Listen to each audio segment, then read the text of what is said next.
Okay, so my diagram got cut off in the middle by a phone call, and I don't know how to keep that from happening. So let's leave us at Tito with 8 boys in his class, 7 students in his class are boys that play soccer, and then there's 6 students in his class that only play soccer but aren't boys, okay?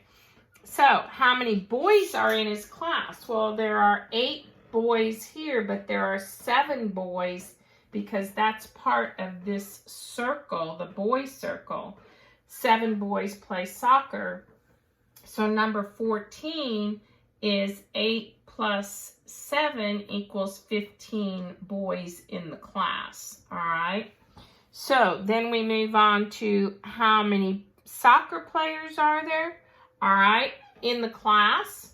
So now we cover up the boys because we do have children who play soccer in the class that are not boys. There are 6 of them.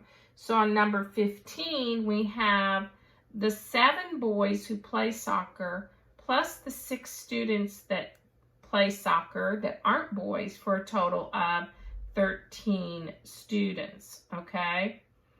Then number 16 says, how many of the boys play soccer? Well, of all the boys, there's 15 boys, but only 7 of them play soccer because this is part of the boys' circle. So 7 boys play soccer. All right. Now, how many soccer players are girls? All right, so we cover up everything that has to do with the boys, and we see that 6 are girls playing soccer. All right, so far we've got 6 girls playing soccer. Now the next question, number 18, says if there's 30 students in the whole class, there's 30 students in the whole class, how many girls are there?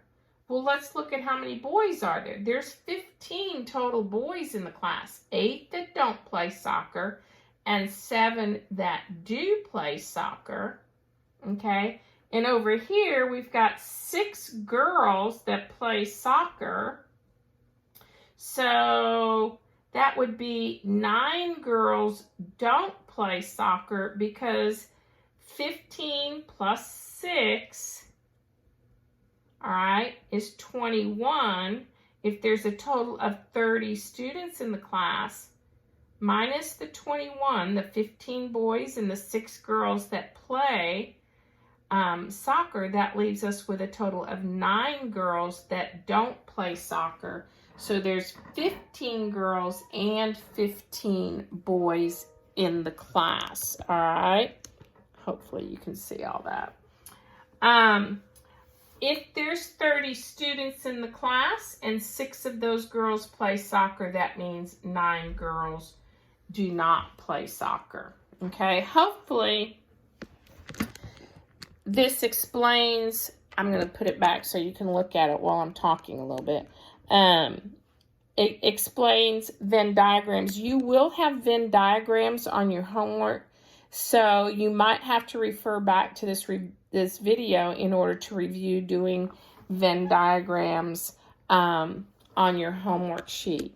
They can be a little bit confusing the way they're worded. So anyway, if you have seen the email that I sent home, you know that I'm going to do send out an invitation to join me for a Zoom video conference call tomorrow. I'm going to do one at 10 o'clock in the morning and one at 2 o'clock in the afternoon. And if you download Zoom or you're on a laptop and you follow the links, you've got to follow some prompts. You do not have to come on Zoom, but it's a good chance for all of us to see everybody. If you're on an iPhone and you're doing it, you're going to see some little dots at the bottom of your screen, and you're going to have to swipe all the way to be able to see. You're not going to be able to see everybody, but you'll be able to see several of the kids in the class. And if you swipe back and forth, it'll make sense tomorrow when we do it. Anyway, 15 finish up your religion. Just, I think you had one more page in religion to do. Let's see. Finish page 213. Today you're hugging your parents and telling them thank you for being your parent. And tomorrow you're just going to say some extra prayers. Also, I think tomorrow at noon the Pope is asking us all to pray together. So that would be a good thing to do at noon tomorrow. Just stop and say some prayers with the Pope. Practice set in grammar. Where the red fern grows. Oh, you guys in grammar also. Today or tomorrow, write me a letter telling me what's going on. Some of you are just doing free choice from your grammar books, and that's fine too. But I really would like to hear how your week at home went as well. Let's see. And then by tomorrow, get caught up on what I've done on Where the Red Fern Grows. I know some of you are reading ahead. It's just really hard not to read ahead in all of that. And also on the prime and composites, many of you sent in the wrong thing on prime and composites, and that's how I know you're not reading the videos. You know, y'all, I can look at the videos and see the number of views, so I know if you're looking at them or not. But your final prime and composite should have looked something like this. Your only green would have been number 1. These are the prime numbers where there's only 2 factors. And then the rest were all red. Those are composite numbers. So if yours doesn't look something like this, take a screenshot of this. If yours doesn't look like this, you did something wrong on it. So, and most of you, I sent them back to you and said, do them over. Anyway, hope you're having a good Thursday. I'm going to hang down. Oh, wait. Shout out to Heidi, passed her division in, congratulations, Heidi. Passed division in extra math. Round of applause for her. Yay! And Amelie passed division in extra math. I've moved them both on to the next level. Yay! Amelie!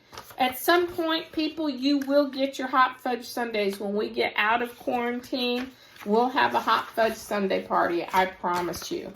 All right, kiddos, I hope I see you on Zoom tomorrow, but if I don't worry about it. It is not mandatory by any means. It's just something different to do. All right, miss you guys. I really miss you grading your own work more than anything. That would be, if I could just have you here to grade your work. All right, kiddos, big hugs. Love y'all. Bye-bye.